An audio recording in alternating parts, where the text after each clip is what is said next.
Hello mga Mars, welcome back to my channel. Nakita niyo na ba ang bagong aura ngayon ni Atasha Mulak mga Mars?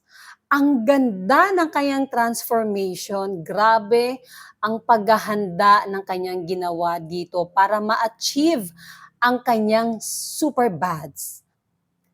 Grabe ang sexy, sobrang fit at grabe ang abs mga Mars. Kaya naman ikinagulat talaga ng mga netizen ang bagong aura ngayon ni Atasha Mulak. Yung pala ay si Atasha Mulak ay isang brand ambassador ng Century Tuna.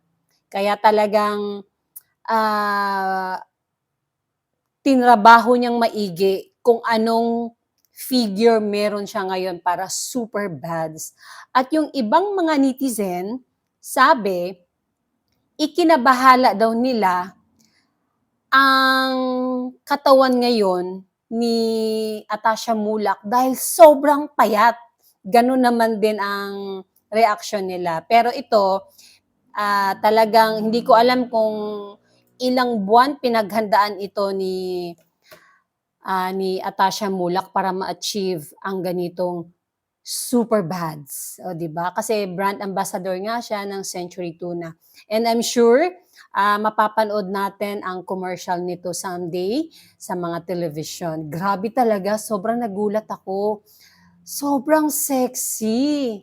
Diba mga Mars? Sobrang hot.